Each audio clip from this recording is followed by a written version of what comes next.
누가복음 15장 11절에서 24절까지 아버지의 마음이란 말씀으로 함께 은혜 나누고자 합니다. 하나님 아버지는 어떤 분이실까? 사람들은 자기 저마다의 하나님 아버지에 대한 생각을 갖고 계실 겁니다. 또 가정 환경, 문화 환경에 따른 아버지상에 대한 여러 가지 관점이 서로 다르기 때문에 성경에서 제시하시는 하나님 아버지는 누구실까? 하나님 아버지의 마음은 어떠할까? 성경을 보지 않고 오해하는 경우가 많습니다. 교회에 나오기 전에 힘든 가정 가운데 또 폭력적인 아버지, 또 알코올 중독자의 아버지, 이런 아버지를 두는 자녀들은 만약에 하나님 아버지께서 그런 분이라면 나는 하나님 아버지 안 믿겠다. 왜곡된 아버지상을 갖기 때문에 잘못 오해하는 경우가 많다는 겁니다. 우리 예수님께서는 이 땅에 오신 이유가 아버지의 마음을 보여주시고 오신 겁니다. 아버지가 어떻게 인류를 사랑하시는가, 어떠한 사랑을 베푸시는가, 그걸 몸소 보여주시게 오신 분이 바로 예수님입니다.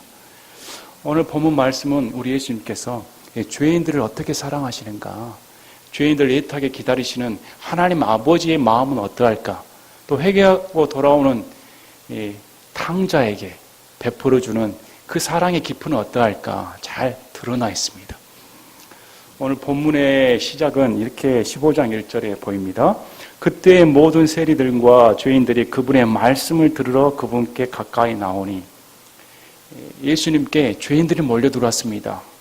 세리, 창녀, 죄인들 다 동일하게 취급됩니다. 세리는 공공의 적이었습니다. 창녀야 뭐 말할 것도 없죠. 성경에서 죄인들을 하면 율법을 지키지 않는 그런 자들을 통틀어 일으킬 때 죄인들 이렇게 일컬었습니다. 이런 사람들이, 이런 무리가 사회로부터 지탄을 받고 본인 스스로도 죄인으로 생각하는 수치스러움을 느끼는 사람들이 예수님께 몰려왔습니다. 또 반면에 한 무리가 나옵니다. 바리새인들과 서기관들이 수군거리며 이르되, 또 한 무리는 율법을 지키며 하나님을 섬긴다고 하는 거룩한 생활을 한다고 하는 그런 무리가 바리새인들과 서기관들이 있었는데, 이 사람들이 이 예수님께서 죄인들을 받아들이고 그들과 함께 먹는다. 예수님은 하나님의 말씀을 선포하러 오신 분이라고 스스로 자청하시는데 어떻게 죄인들과 함께 있을 수가 있는가? 죄인들을 받아들인다는 겁니다. 거룩하신 분이라면 죄인들을 멀리 해야 할 텐데 어떻게 세리와 가까이 할 수가 있는가? 율법을 지키지 않는, 지탄받는 그런 사람들과 같이 친구 될 수가 있는가? 거기다가 한 술 더 떠서 그들과 함께 먹는가? 유대 전통 사회에서는 죄인들과 함께 먹는 것은 허락할 수 없는 일이었습니다. 나도 부정탔다 느끼는 겁니다. 죄인들과 함께 자리에 앉는 것만으로도 아우 더럽다. 나같이 깨끗한 사람은 이런 불효하고는 어울리지 않아. 이렇게 생각했던 율법주의자들이었는데 어떻게 거룩하시다던 예수님께서 죄인들과 함께 먹고 마실 수가 있는가? 이렇게 비난했다는 겁니다. 이런 부류에게 우리 예수님께서 겸손하고 친절하게 세 가지 얘기를 들어서 아버지의 마음이 어떠한가 가르쳐 주시고자 합니다. 바로 저와 여러분과 똑같습니다. 바로 저와 여러분도 어떤 형편 가운데, 어떤 상황 가운데 지금 예수님의 말씀을 들으러 온 무리 중에 하나입니다. 그 군중의 속에서는 자신의 죄 때문에 수치심을 느낀 사람도 있고, 자신의 죄악에 대한 삶 때문에 철저하게 타락하여서 어찌할 수 없는 지경에까지 빠진 사람도 있습니다. 인생의 낙오자도 있고, 또 한 무리는 교회에서 10년, 20년, 30년 신앙생활하면서 나는 그래도 하나님 앞에 떳떳한데 나는 저런 죄인들하고 부류가 달라. 이렇게 마음먹는 부류가 있다는 겁니다. 이런 부류들이 오늘 또 예수님의 말씀을 들으고자 온 겁니다. 이런 부류에게 우리 예수님께서는 가르쳐 주시고자 한 겁니다. 바리새인뿐만 아니라 죄인들뿐만 아니라 이 모든 무리에게 하나님 아버지는 어떤 분이신가? 하나님 아버지의 마음을 꼭 가르쳐 줘야겠다. 그 세 가지 비유를 들어서 우리 예수님께서 말씀하십니다. 이 세 가지 얘기에는 공통된 단어가 나옵니다. 그게 회개, 죄인, 기쁨, 이런 단어들이 나옵니다.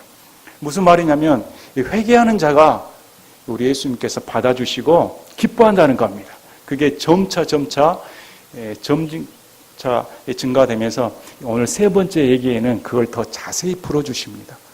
자세히 풀어주셔서 죄인은 어떤 자인가, 어떤 상황에 처해 있는가, 또 이 죄인이 회개하기를 얼마나 하나님 아버지께서 애타게 기다리시는가, 또 회개하는 죄인마다 다 용서를 베풀어 주신다는 겁니다.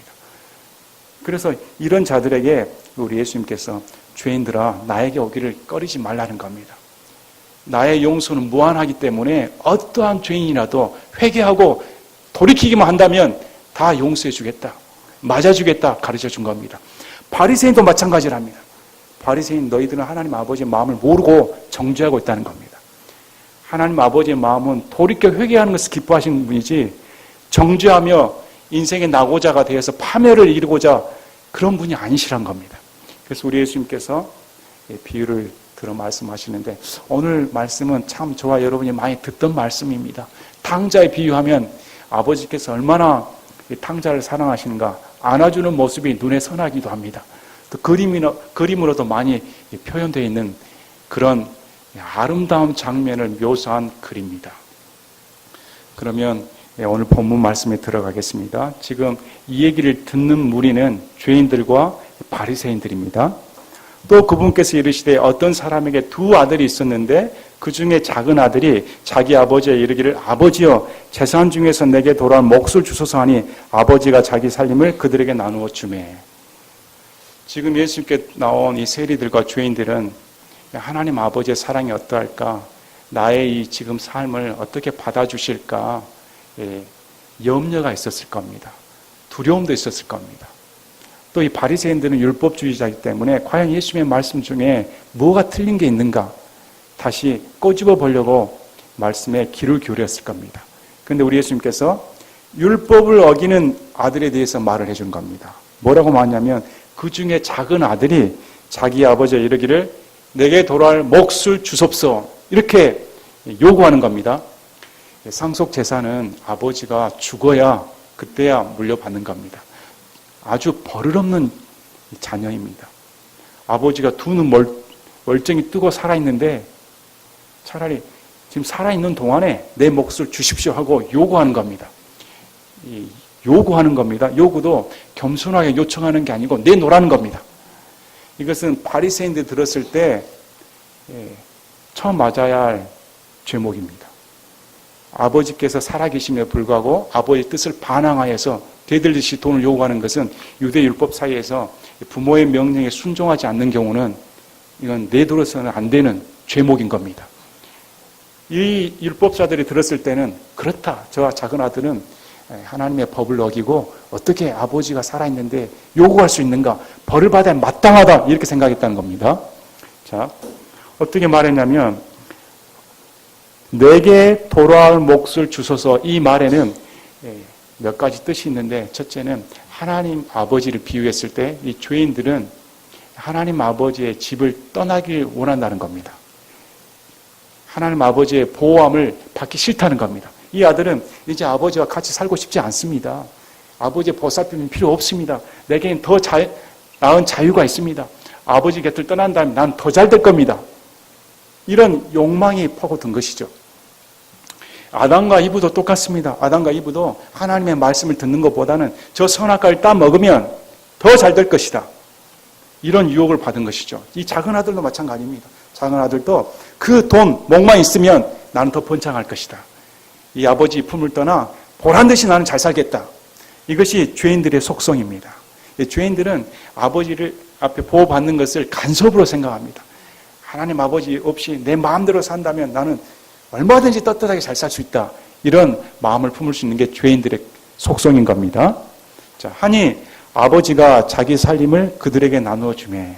아버지께서는 말리질 않습니다. 아버지께서는 자신이 선택한 대로 큰아들과 작은 아들에게 작은 아들이 요청했기 때문에 상속 재산을 나누어 줍니다. 그랬더니 그 뒤 며칠이 안 되어 작은 아들이 전부 모아가지고 먼 나라로 가서 오래 기다리지 않았습니다. 하루빨리 이 속박됨에서 벗어나 나는 떠나야겠다. 그래서 자기 재산을 다 모아가지고 먼 나라로 갔다는 겁니다. 가까운 곳에 있기 싫었습니다. 아버지 옆에 마을에 있으면 아버지의 영향력을 받을까 봐 되도록이면 먼 곳으로 떠나겠다. 보기도 싫다는 겁니다. 자, 거기서 허랑방탕하게 살며 자기 재산을 허비하더니, 처음에 돈이 있을 때는 먹고 마시고 내 마음대로 쓸 수 있다고 생각했죠. 그래서 허랑방탕하게 자기 재산을 다 허비할 징역까지 이르렀습니다. 그가 다 탕진한 뒤에 그 땅에 큰 기근이 들어 그가 비로소 궁핍하게 되느니라. 자기가 물려받은 재산은 얼마 가지 못했습니다. 자기가 계획했던 것과 달리 파산에 빠져버린 겁니다. 파산에 빠져서 거기다 한층 더 그 큰 땅에 먼 나라라면 자기 삶을 펼칠 수 있는 곳이라고 생각했는데 기근이 들어버렸다는 겁니다. 자, 그래서 그 나라의 군민 중 하나에게 연합하니 그 사람이 그를 자기의 들로 보내어 돼지를 치게 하니라. 이 말 들었을 때 죄인들은 그렇다. 내가 죄 가운데 빠져서 이런 지경에 왔습니다. 이렇게 생각을 했을 것이고, 듣는 바리새인들과 서기관들은 잘됐다. 하나님의 법을 어겼더니 그 꼴이 났지. 이렇게 여겼다는 겁니다. 거기다가 이 작은 아들이 하는 일이 돼지를 쳤다는 겁니다. 유대인에서 돼지는 부정한 동물입니다. 유대인들의 돼지는 혐오동물입니다. 그런데 이 작은 아들이 가서 한 일이 돼지까지 쳤다는 것은 유대인이 도저히 용납할 수 없는 그런 일을 또 저질렀다는 겁니다. 그래서 율법사들이 들었을 때는 야, 엎친 데 덮친 격으로 얘는 이제 끝장이다. 하나님 앞에 벌을 받아야 마땅할 것이다. 이렇게 생각했다는 겁니다. 그런데 어느 지경에까지 빠졌습니까? 돼지가 먹는 열매를 먹으려고 했더니 주질 않았습니다. 이제 여기서 나는 굶어 죽는구나. 여기까지 파산 지경까지 빠져버린 것이 본문의 내용입니다. 우리 매튜 헨리가 강해서에서 이렇게 썼습니다.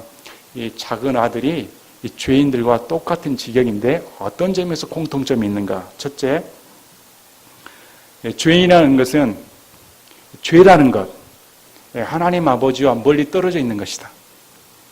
죄인들의 속성은 이 죄라는 것은 하나님 아버지로부터 떨어져 있는 겁니다. 분리된 것을 성경에서는 죄라고 말합니다. 하나님 아버지와 하나 되는 것을 죄로부터 회복이라고 합니다. 그러나 하나님 아버지로부터 떨어져 버렸을 때, 결별돼 버렸을 때 이걸 죄라고 합니다. 그래서 이 작은 아들이 먼 나라로 갔다는 것은 이제 죄 가운데 빠져버렸다. 두 번째, 이 죄악은 항상 낭비를 가져온다는 겁니다. 사람이 죄로부터 풍요로울 줄 압니까? 순간은 풍요롭게 보이죠. 그러나 이 죄악의 끝이 낭비고 영적인 파산에 이르러버린 것처럼 이 작은 아들도 영적인 파산에 이르러버립니다. 순간의 쾌락, 순간의 모든 것은 재산을 다 낭비하게 해버린다는 겁니다. 이 또한 죄를 즐기는 사람들의 속성입니다. 그래서 결국은 궁핍한 지경에까지 빠져버린다. 작은 아들은 처음에는 재산의 몫을 가지고 불려서 장사를 하면 얼마든지 아버지 안에 있을 때보다 더 땅땅하게 건물 몇 채씩 사가지고 풍요로울 줄 알았습니다. 그러나 이 죄악의 결국은 예의 없이 다 궁핍하게 빠진다는 겁니다. 또 네 번째로는 이 죄인된 상태는 수치스러운 노예 상태다. 아들의 신분을 잃어버리고 죄의 노예가 되어서 어찌할 수가 없는 지경에까지 빠져버린다는 겁니다.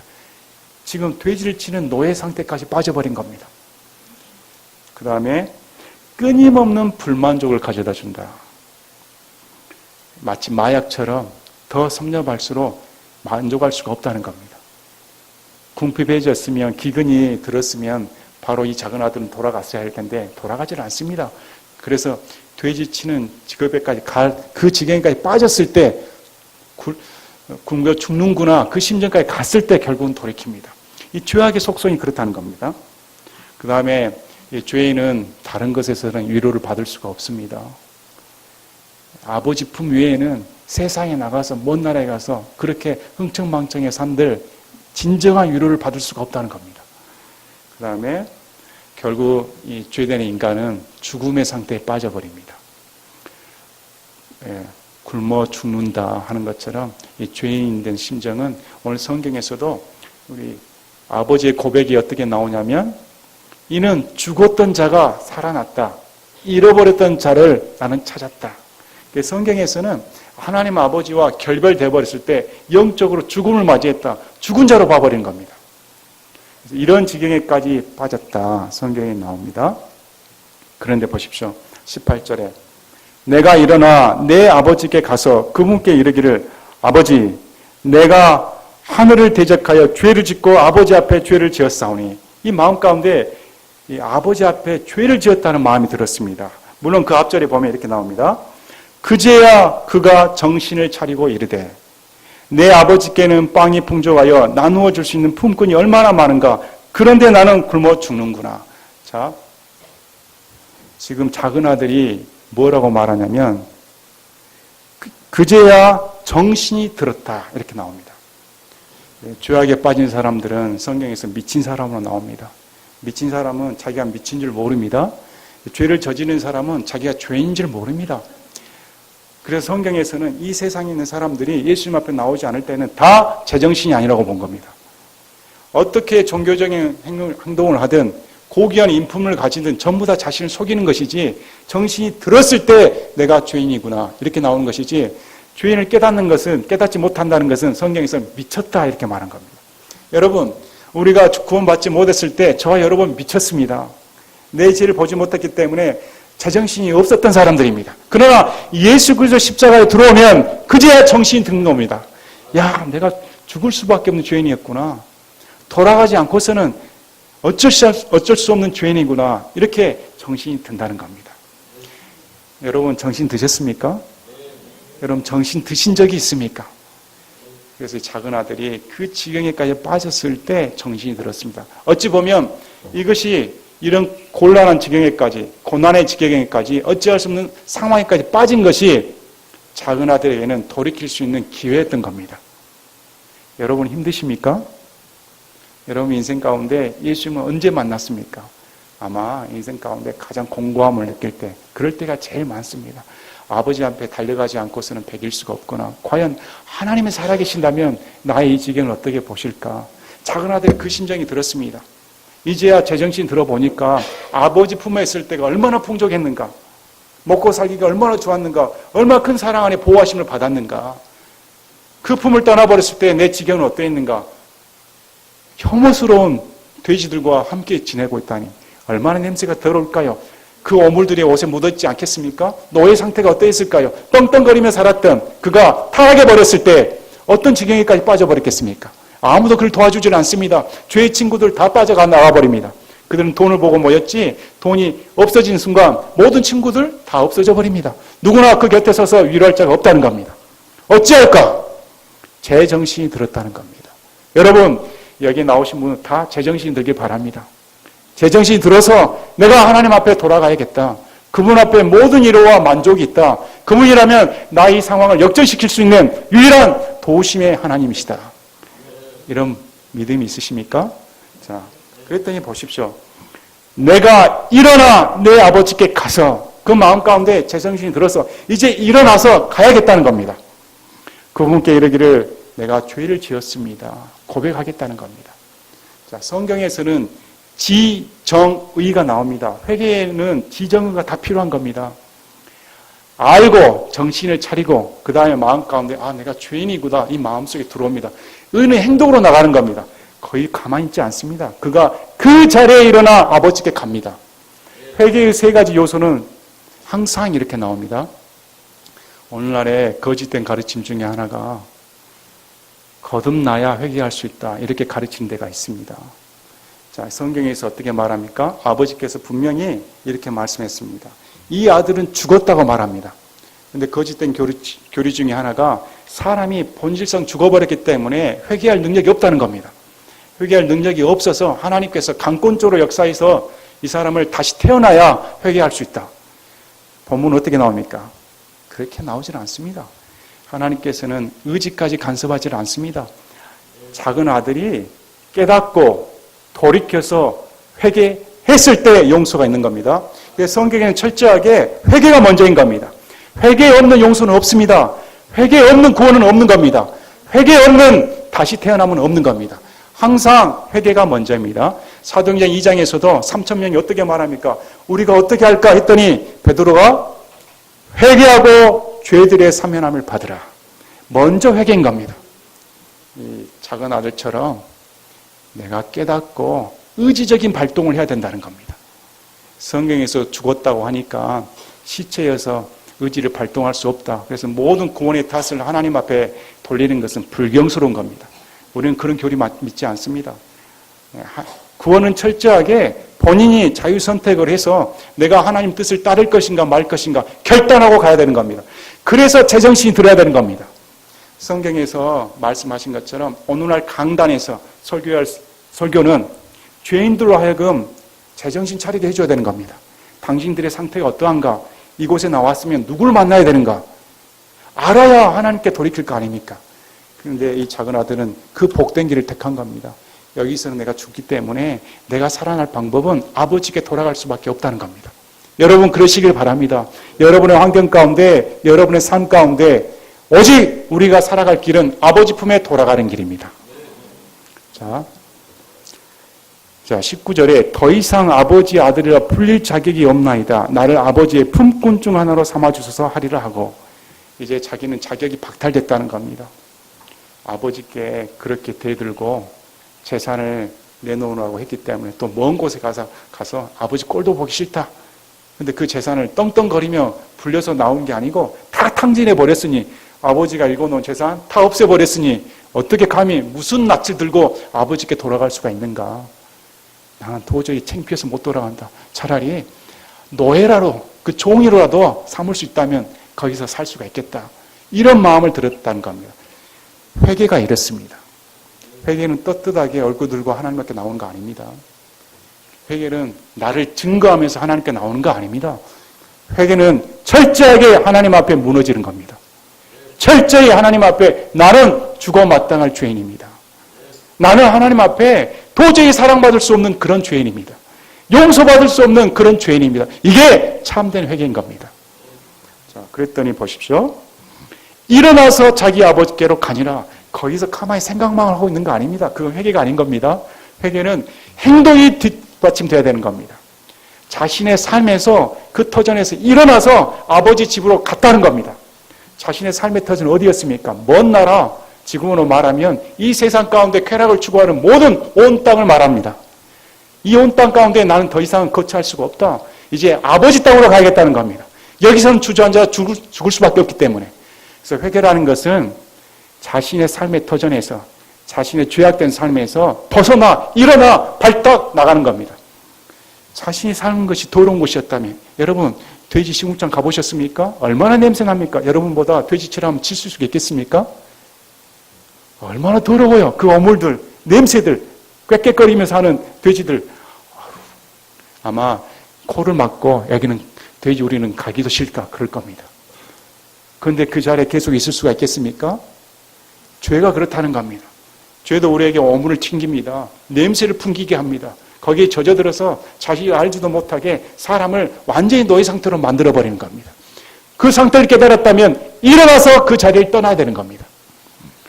그래서 이 작은 아들은 그 자리를 떠나 아버지께로 갔습니다. 자, 20절은 성경에서 가장 아름다운 우리의 감동을 주는 장면 중에 하나입니다. 그러나 그가 아직 멀리 떨어져 있을 때에 그의 아버지가 그를 보고 불쌍히 여겨 달려가 그의 목을 껴안고 그에게 입을 맞추매. 여기에 아버지 마음이 있는 겁니다. 우리 예수님께서 아버지의 마음을 가르쳐 주시고자 이 얘기를 해 주신 겁니다. 율법사들은 이제야 아버지께 쫓김을 받았을 것이다. 이 아버지를 가만두지 않을 것이다. 율법에 따라 이는 돌로 쳐맞아 마땅하다. 이렇게 생각했을 겁니다. 죄인들은 어떻게 생각했겠습니까? 나 같은 죄인을 과연 맞아주실까? 내가 저 작은 아들과 똑같은 심정인데 과연 아버지는 나를 어떻게 보실까? 그래서 예수님께서 가르쳐 주시고자 한 겁니다. 너희들이 생각하는 그런 아버지가 아니라는 겁니다. 성경에서 제시하는 아버지는 어떠한 죄인도 다 용서해 주신다. 자, 어떻게 보십니까? 아직 멀리 떨어져 있을 때 작은 아들은 어떻게 걸어갔을까요? 집이 가까울수록 그 아들의 마음은 어땠을까요? 아마 고개가 더 떨궈졌을 겁니다. 한 걸음 한 걸음 다가갈수록 동네 사람들은 나를 어떻게 볼까? 나를 알아본 동네 사람들은 저렇게 아버지 품 안에서 도련님 하며 잘 살았던 그가 아버지를 떠났더니 완전 거지가 되었구나. 손가락질 할 거 아닙니까? 아유 냄새 난다 저리 가라. 율법을 지킨 사람들은 이제 법대로 집행해야겠다. 저 가만히 놔두면 되겠는가? 얼른 자기 아버지한테 말해가지고 내쫓아라. 이렇게 말하지 않겠습니까? 얼마나 작은 아들은 두려웠을까요? 두려움 반, 기대 반 그렇게 있었을 겁니다. 왜 그러냐면 아버지를 모르기 때문에 그렇습니다. 아버지가 어떤 분이신가. 그러나 우리 아버지는 멀리 떨어져 있을 때 지켜보고 계셨다는 겁니다. 아들이 먼저 보기 전에 아버지는 보고 계셨다는 겁니다. 그 거리가 멀리 떨어져 있는데. 여러분, 우리는 하나님 아버지가 멀게만 느껴질 때가 많습니다. 왜 내 삶 가운데 이럴까? 이런 일이 벌어질까? 과연 하나님 아버지는 내 처지를 아실까? 관심이 있으실까? 저도 이렇게 설교를 하면서 성도분들 중에 하나님 아버지를 오해하고 조그만 먼 일 있어도 나오미처럼 나를 치셨다. 하나님께서 나를 괴롭히신다. 이런 말을 들을 때마다 마음이 아플 때가 있습니다. 실제로. 우리 하나님 아버지는 그런 분이 아니신데, 우리 하나님 아버지는 먼저 보고 계시는 분이신데, 멀리 떨어져 있을 때 보고 계셨다는 겁니다. 누가 먼저 달려갑니까? 아들이 달려가지 않습니다. 아버지가 달려갑니다. 길이가 먼데도, 거리가 먼데도. 아버지가 노인이죠. 노인인데 양반 체면 다 벗어버리고 달려간다는 것이 체면 다 구기는 일입니다. 아들이 다가오는데 아마 동네 사람들이나 이 말을 들었던 율법사들은 발로 쳐버릴 것을 몽둥이로 매질해도 당연한 결과일 것이다. 그래도 마땅하다 생각했을 겁니다. 그러나 아버지는 그렇지 않습니다. 아버지는 거리가 먼데도 보았다는 겁니다. 이 보았다는 것은 성경에서 예수님이 과부를 보셨다. 예수님께서 청년을 보셨다. 이 보셨다는 의미에는 삭개오를 보셨다. 이 보셨다는 의미에는 모든 것을 다 알고 계신다는 겁니다. 아들을 보았을 때 아들의 형편, 처지, 부끄러움, 수치심, 죄악, 그 더러움 다 알고 계셨다는 겁니다. 그가 어떤 형편에서 나한테 오는 건지, 그가 어떤 지경에서 지금 나한테 돌이키고 있는지 이 아버지는 다 보고 계셨다는 겁니다. 여러분 형편 다 보고 계십니다. 어떠한 처지, 눈물, 고통, 수치심, 부끄러움 다 보고 계십니다. 그러나 우리 아버지는 지체하지 않습니다. 오기만 하면 먼저 달려가신다는 겁니다. 아버지 체면 다 내려놓으셨죠. 언제 오셨습니까? 그분이 이 땅에 죽으러 오셨다는 겁니다. 그렇게 멀리만 느껴졌던 하늘나라, 저 천국에서 이 땅 가운데 먼저 내려오셨다. 여러분 먼저 찾아가셨습니까? 인간이 내려오라고 요청한 적 있습니까? 아닙니다. 그분이 우리를 먼저 사랑하시고 우리를 위해 먼저 죽으셨다. 그렇게 사랑을 보이셨다는 겁니다. 그래서 아버지께서 작은 아들을 달려가신 것처럼 우리 하나님 아버지께서 예수님을 보내어 십자가에 매달려 죽이셨다. 성경은 그렇게 말합니다. 자, 그리고 보십시오. 불쌍히 여겼다. 우리 아버지는 정죄하지 않으십니다. 허랑방탕하고 그렇게 버릇없이 굴었던 모든 재산을 탕진하고 창기와 나눠 먹었던 어찌 보면 용서할 수 없는 불효자를 한 번도 책망하지 않습니다. 불쌍히 여겼다. 긍휼히 여겼다. 성경은 말합니다. 우리 예수님은 돌이키는 죄인을 정죄하지 않으십니다. 불쌍히 여기십니다. 여러분, 저와 여러분이 하나님 앞에 죄인인 것을 고백한다면 우리 하나님 아버지께서는 우리를 불쌍히 여기신다는 겁니다. 그리고 보십시오. 그의 목을 껴안고 그에게 입을 맞추매. 여러분, 아버지가 아들을 향해 달려가는 거 상상이 됩니까? 신발이 벗겨졌을까? 아니면 혹여라도 저 아들이 동네 사람들에게 몰매 맞을까봐, 아니면 수치심에 다시 돌이킬까봐 많은 복잡한 심정이 아버지께 있었을 겁니다. 어찌하든지 더 빨리 보고 싶다는 겁니다. 뛰는 거 생각이 됩니까? 나이 드신 노인이 백발을 날리며 땀을 흘리며 있는 힘껏 아들 향해 다름쥐치는 거 여러분 기억이 됩니까? 상상이 되십니까? 추석이 다가오니까 추석이 다가올 때마다 저도 컴퓨터 앞에 앉아 눌러야 됩니다. 열차 예매를 해야 되니까. 이전에는 추석 때가 되면 명절 기차표 예약이라고 해서 기차에 가면 바로 전날 새벽부터 아니면 저녁부터 텐트 치고 기다리는 경우가 많았습니다. 그래서 방송이 흔하게 명절 때가 오면 방송에서 이렇게 귀송표를 이용한 표를 구하려고 사람들이 모여들었습니다. 이러지 않습니까? 최근에는 인터넷으로 다 예약을 합니다. 저도 아들을 위해서 아침에 새벽 5시 반에 일어나 6시부터 클릭을 해야 되니까 저는 5시 반부터 클릭 연습을 합니다. 다닥다닥다닥. 얼마나 지금 빨리 해야 되는데 이거 해야 놓치지 않으니까. 이게 아버지 심정이죠. 아들은 잠을 자고 있을지라도 부모는 일어나서 클릭해줘야 됩니다.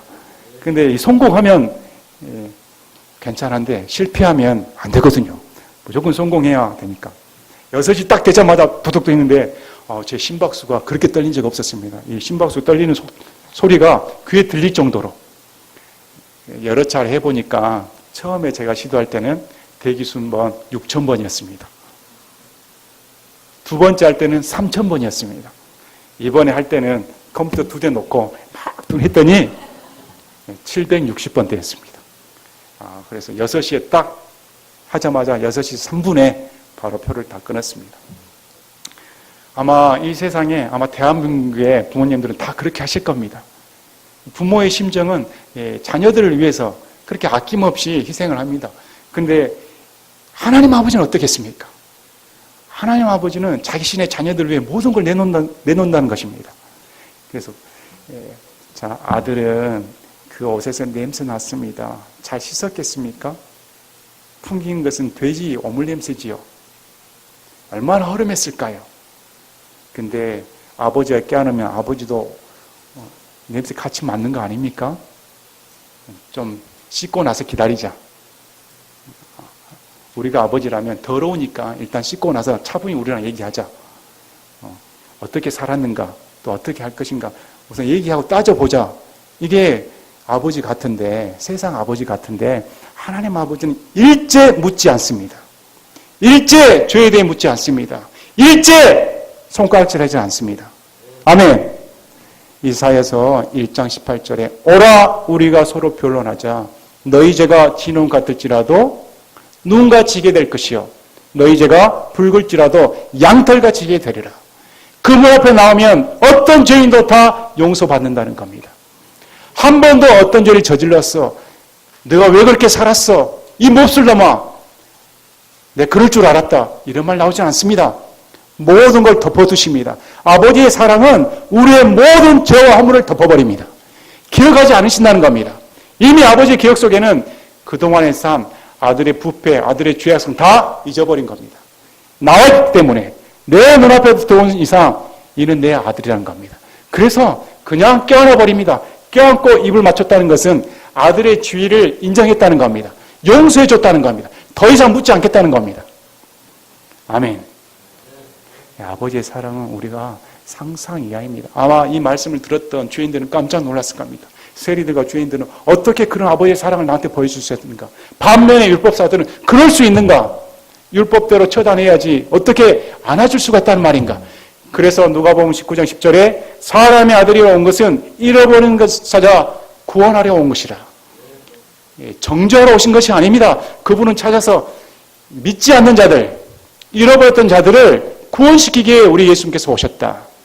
반면에 구원받은 사람도 마찬가지입니다. 나는 구원받았기 때문에 죄인이 아니다. 안 그렇습니다. 구원받았다 하더라도 예수님 아닌 이상 우리는 날마다 죄를 짓습니다. 요한일서 1장 8절 9절처럼 우리가 죄인이라 고백하지 않는다면, 죄가 없다고 하면 우리는 거짓말장입니다. 그래서 우리가 진실된 자라면 매일 아버지의 사랑 앞에 다가가야 되는 겁니다.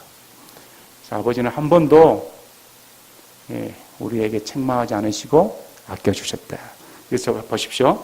21절에 아들이 그에게 이르되 아버지 내가 하늘을 대적하여 죄를 짓고 아버지의 눈앞에서 죄를 지었사오니 더 이상 아버지 아들이라 불릴 자격이 없나이다. 고백합니다. 하나님 아버지께서 용서를 베풀었음에 불구하고 아들은 자신의 처지를 알았습니다. 내가 이만큼 죄를 지었는데 어떻게 아버지의 사랑을 감당할 수가 있겠습니까? 나는 그런 자격이 못 됩니다. 그랬더니 이 말에 우리 하나님 대꾸하지 않습니다. 우리 하나님, 그래, 네 행동을 보고 다시 한번 생각해 보자. 집에 가서 며칠간 너를 한번 지켜보겠다. 과연 아들로서 자격이 있는가? 그러질 않습니다. 바로 어떻게 말해버립니까? 가장 좋은 옷을 가져다 입히라는 겁니다. 반지를 끼우라는 겁니다. 새 신발을 신기라는 겁니다. 우리 하나님 아버지의 용서는 지참이 없는 겁니다. 우리 하나님 아버지의 신분 회복은 지참이 없는 겁니다. 우리가 구원받는 그 순간 하나님의 아들로서 지위가 회복되기 때문에 그 순간 에베소서 2장 6절처럼 우리는 예수 그리스도와 함께 그리스도 안에서 하늘의 초소들에 함께 안침바 되었다. 완전히 신분이 뒤바뀌어 버린 겁니다. 그래서 보십시오. 오자마자 묻지 않고 따지지 않고 바로 좋은 옷을 입히라는 겁니다. 그것도 가장 좋은 옷, 애복을 의미합니다. 너가 우리 집에 왔다면 지금까지 너의 옷은 우리 신분에 맞지 않다는 겁니다. 죄를 상징하는 죄악된 오물투성인 그 옷은 하나님 아버지의 신분에 맞지 않다는 겁니다. 그래서 우리는 예수 그리스도를 믿는 순간 우리의 신분은 그리스도의 옷으로 갈아입는 겁니다.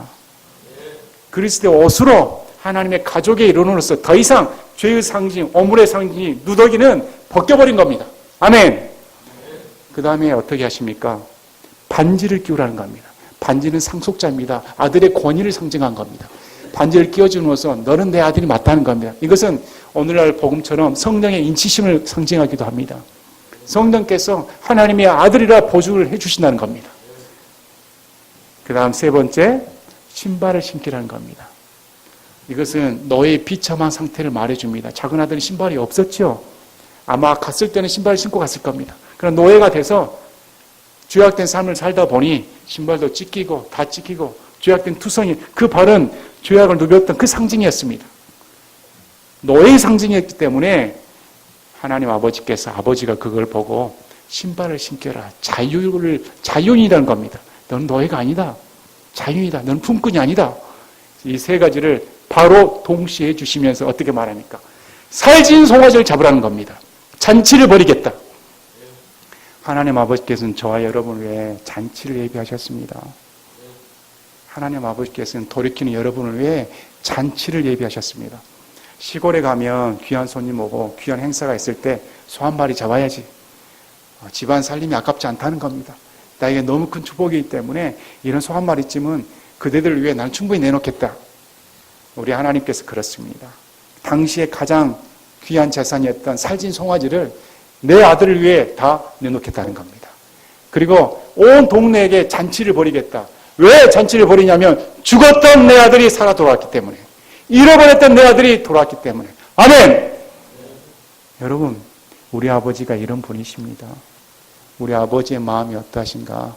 어떠한 사람도 어떠한 형편 가운데 있어도 아버지 품 안에 들어오면 우리 아버지는 저와 여러분에게 아끼지 않고 잔치를 해주시는 분입니다. 모든 걸 다 베풀어 주시는 분입니다.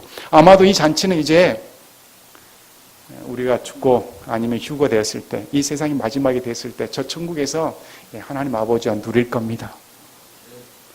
오늘 말씀을 통해 과연 우리 마음 가운데 각인된 아버지는 어떤 상이었는가? 아버지의 마음은 어떨까? 멀리 떨어져 있음에도 불구하고 먼저 찾으시는 분이 아버지입니다. 언제나 이제나 돌아올까? 그 거리가 먼 길임에도 불구하고 우리 아버지는 체면 다 버리십니다. 다 버리시고 열정을 가지고 달려가는 겁니다. 열정을 가지고 달려가 와락 껴안는 겁니다. 그분이 내 아버지시다. 다시는 우리가 이 아버지의 마음을 알아서 오해하지 마시기 바랍니다. 끝까지 구원하시고 책임져 주시는 아버지 품 안에 있을 때가 가장 행복하다. 우리 성도들이 아버지 품 안에서 떠나지 않고 아버지 품 안에 보호함을 받을 때가 가장 행복한 시절이다. 명심하시기 바랍니다. 제가 기도하고 마치겠습니다. 아버지 하나님 감사합니다. 오늘 말씀을 통하여서